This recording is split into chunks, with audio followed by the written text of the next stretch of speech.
Muchas gracias. Ok, bueno, mi nombre es otra vez Lorena Rivas Cuang.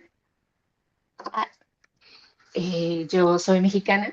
Yo nací en la Ciudad de México, pero mi familia es del norte. Llevo ya más de 8 años estudiando chino mandarín formalmente. Y bueno, ahorita estoy viviendo aquí en Taiwán. Trabajo en una compañía de traducción. Y bueno, sí, tantas cosas de qué hablar. Me voy a apurar un poquito para no tomarles mucho de su tiempo. Yo, como pueden ver, mi nombre Quang es chino, de hecho, así que tengo cierta ascendencia china. Mi abuelo paterno es de Guangzhou, pero nunca he tenido como mucha influencia de esa parte de mi familia. Ellos emigraron de Guangzhou a Lima, Perú, hace ya muchos años. Y bueno, yo siempre he vivido en México, entonces no hemos tenido mucho contacto, así que no podría decir que yo crecí en ese ambiente con el idioma, pero sí fue una razón por la cual yo empecé a estudiar chino, como tener curiosidad por ese lado de la familia. Y otra razón por la cual empecé a estudiar chino fue por mi mamá, de hecho. Am, Siempre he tenido mucho interés en la traducción. Antes yo siempre había querido ser traductora, intérprete, y le dije que quería estudiar francés como un tercer idioma. Y me dijo, no, no, no, el francés, a mucha gente habla francés, mejor estudia algo más difícil. Estudia algo que la gente no estudie tanto, estudia chino. Y bueno, heme aquí más de 15 años. Y sí, bueno, solo eso es un poquito de mi background. Am, Mi trayectoria académica ha sido bastante lineal, diría yo. Yo empecé a estudiar chino en la Ciudad de México cuando yo tenía 15 años y empecé en una escuela que se llama el Instituto de Idioma y Cultura China en México. Y es curioso porque es la única escuela de chino mandarín fundada por la comunidad taiwanesa en la Ciudad de México. Entonces, desde mi primer encuentro con el chino fue a través de profesores taiwaneses. De hecho, muchos de ellos eran ¿cómo se llama? La Universidad Nacional Normal de Taiwán, NTNU. Y, y bueno, desde ese entonces a mí me dieron muchísimas ganas de venir a Taiwán y siempre estuvo como una de mis metas en la vida venir aquí a Taiwán y es vivir, trabajar. Pero luego la vida me llevó a otros lados.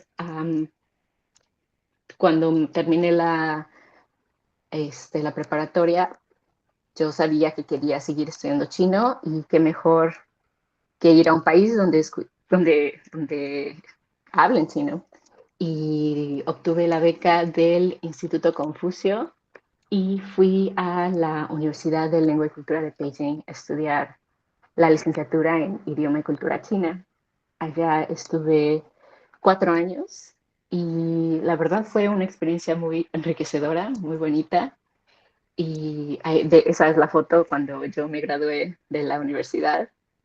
Y cuando terminé la universidad pensé que no estaba demasiado especializada en la traducción, sino que de hecho, aunque era la licenciatura en idioma y cultura china, llevaba una especialización en la enseñanza del chino como idioma extranjero.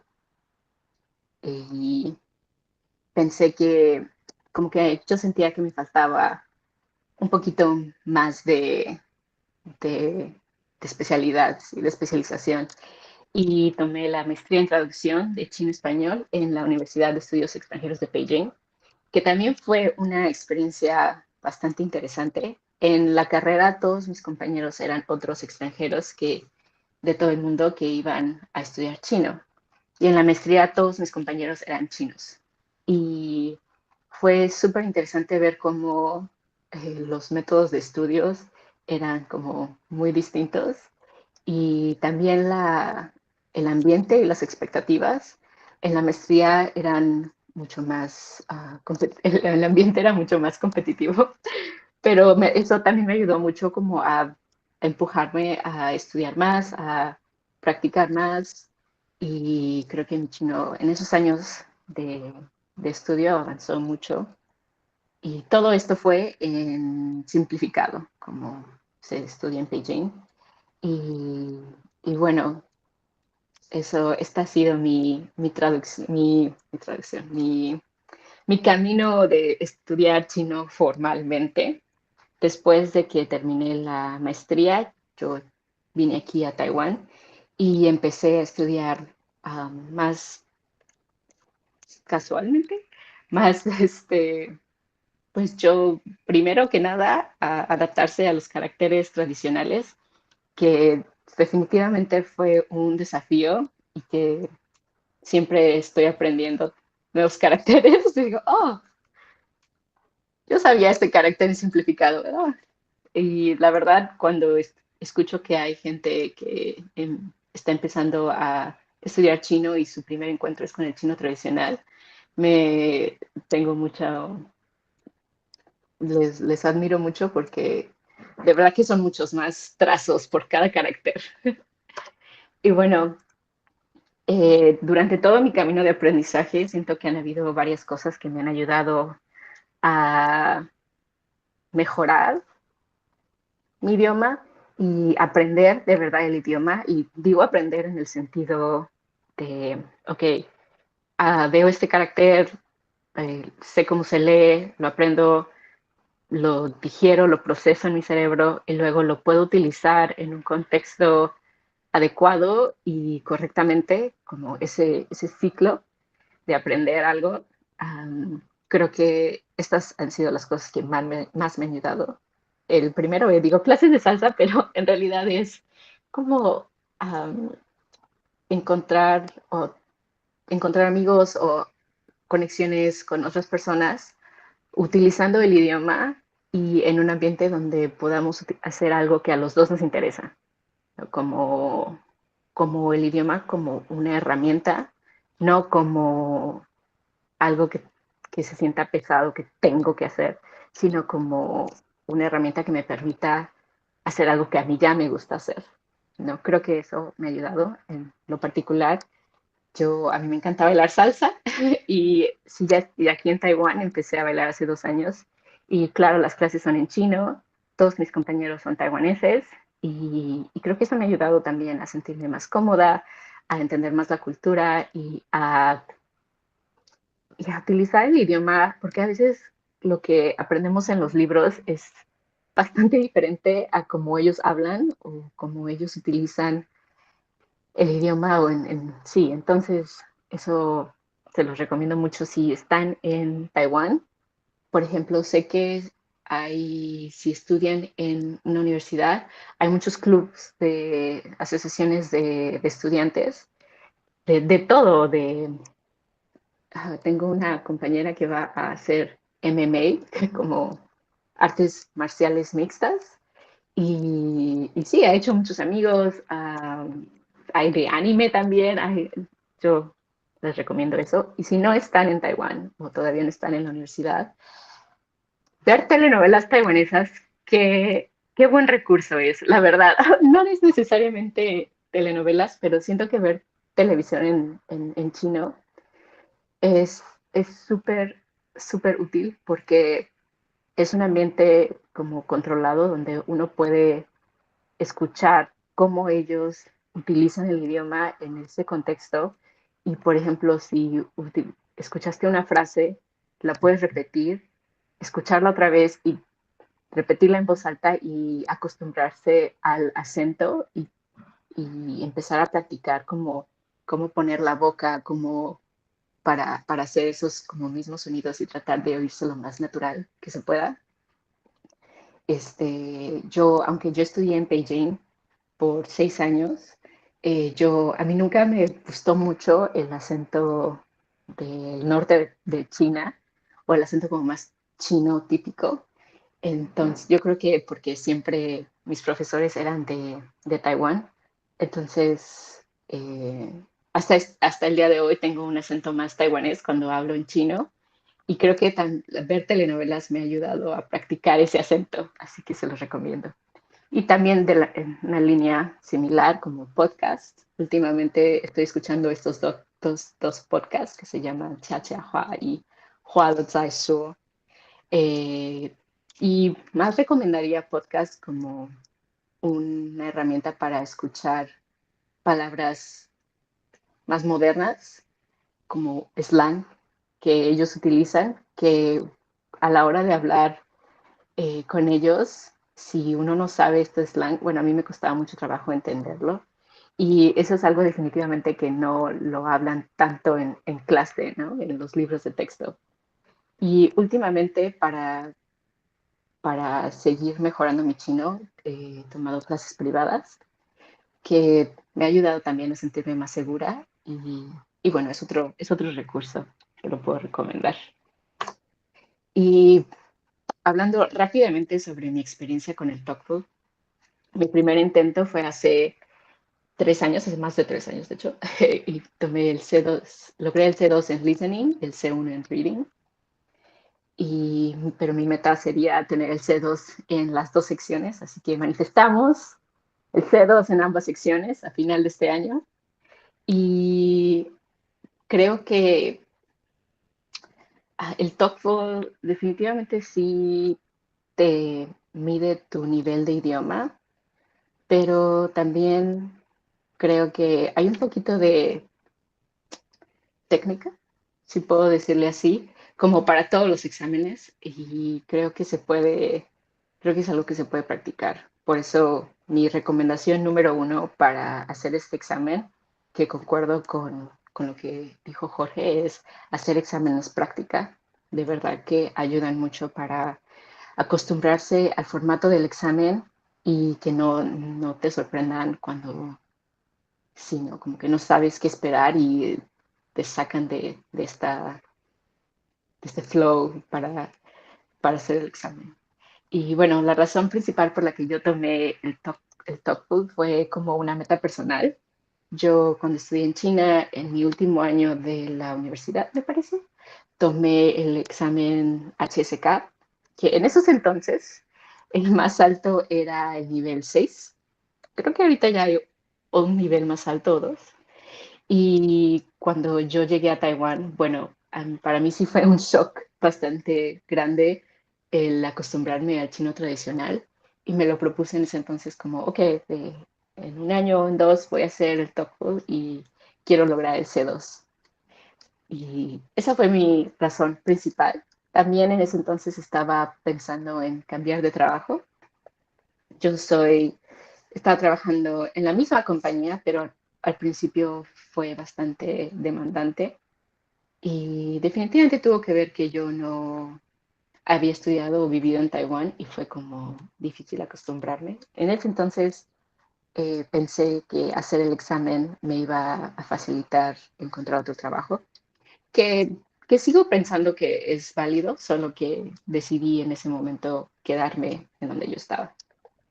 Y ahora, como yo tengo planeado hacer el C2 al final, oye, hacer el examen y ojalá lograr el C2 a final de año. Ha sido como una meta para seguirme motivando para estudiar, para practicar caracteres, porque a uno se le olvida, ¿no? A mí me pasa que a veces se me olvida el tono o no estoy 100% segura o creo que el chino o el idioma, todos los idiomas, hay que practicarlos constantemente, si no, se nos olvidan.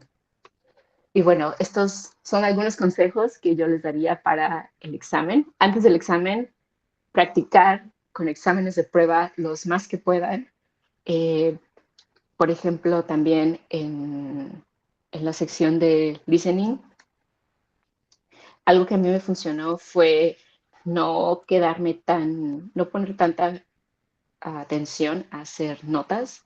Eso era una costumbre que yo tenía, como escuchaba el audio y empezaba a hacer como notas y más me enfocaba en, cómo se escribe este carácter que en poner atención al audio. Entonces ahora solamente escribo ciertas palabras clave que a mí me van a hacer recordar como la idea general del audio o tal vez tratando de anticipar la pregunta, ciertas frases, cierta información que pienso que va a ser importante. Y en la sección de reading, algo súper importante es tener cuidado, manejar bien el tiempo, porque si en la primera parte uno pasa demasiado tiempo, al final, cuando ya son párrafos más grandes, uno va a estar como mucho más presionado y igual y uno ni termina de leerlo, ¿no? Entonces, creo que esas son dos cosas que me han ayudado a mí. Antes del examen, me gusta, que el examen lo he hecho creo que en total 3 veces y antes de ir al examen me pongo a escuchar noticias en chino o música en chino, un podcast en chino, algo para que el cerebro se sintonice con el chino y si llegar 30 minutos antes. Este lo debía haber puesto antes del examen, no coman chocolate durante el examen, pero como es en la mañana, yo no acostumbro desayunar, entonces, pero yo me preocupaba que me fuera a dar hambre y que me fuera a distraer, entonces me comí un pedacito de chocolate, también para los nervios. Y creo que lo más importante también desde un sentido emocional es como mantener la calma y la concentración, porque sobre todo, bueno, yo hice el examen CAT, que es el que cambia el nivel según tus respuestas, y sí se siente el cambio de nivel muy rápido. No, las primeras preguntas son sencillas y luego, puff, sube de dificultad, pero también puede bajar. Entonces, o tal vez uno lo percibe como un nivel más bajo y creo que eso puede hacernos sentir como, oh no, estoy respondiendo mal o esta pregunta no la sé, ya van dos que no sé seguidas, pero eso yo creo que es importante solo respirar y pensar, ok, la siguiente se va a poder, no quedarse pensando en los errores. Y bueno, y ya rápidamente les cuento un poquito sobre mi vida en Taiwán, que me imagino no sé si algunos de ustedes estén aquí o si estén pensando en hacer el examen para venir a estudiar o trabajar aquí en Taiwán. Yo llevo aquí 6 años, llegué en la pandemia, justo después de la pandemia. Yo vine aquí para celebrar el Año Nuevo Lunar en el 2020, en enero del 2020, y luego, ¡puf!, pasó la pandemia. Yo vivía en China todavía, solo vine de vacaciones, y luego China cerró sus fronteras, y bueno, pues ya no pude regresar. Y terminé de mi maestría en línea los últimos 6 meses, que solo eran para escribir la tesis. Me gradué y unos meses después ya pude encontrar un trabajo aquí en Taiwán en esta compañía de traducción. Y bueno, la verdad estoy muy agradecida y muy feliz. La vida en Taiwán ha sido una vida buena. Este año por fin ya obtuve mi APRC, que es mi residencia permanente, lo cual me da mucho gusto. Y no sé si podría decir en pocas palabras qué es lo que me gusta de Taiwán. Pienso que Taiwán es súper seguro en muchos sentidos, no solo en la seguridad de la calle, sino la gente también siento que es muy linda, muy amigable y siempre me han hecho sentir bienvenida y nunca me he sentido como. Hay momentos en los que me he sentido como extranjera, pero pocos y cada vez menos. Entonces, siempre me he sentido muy bienvenida. Tienen un excelente sistema de seguro médico nacional y la verdad siento que es un país muy interesante, con una historia muy conflictiva, tumultuosa, pero interesante. Y bueno, mi plan es quedarme, empezar a invertir ahora que ya tengo la residencia permanente buscar otras oportunidades profesionales ya con el TOEFL y construir un futuro más sólido. Y nada más, yo, si tienen, muchas gracias por escuchar. Ah, si tienen alguna pregunta, me pueden decir y mucha suerte en su examen. Chao.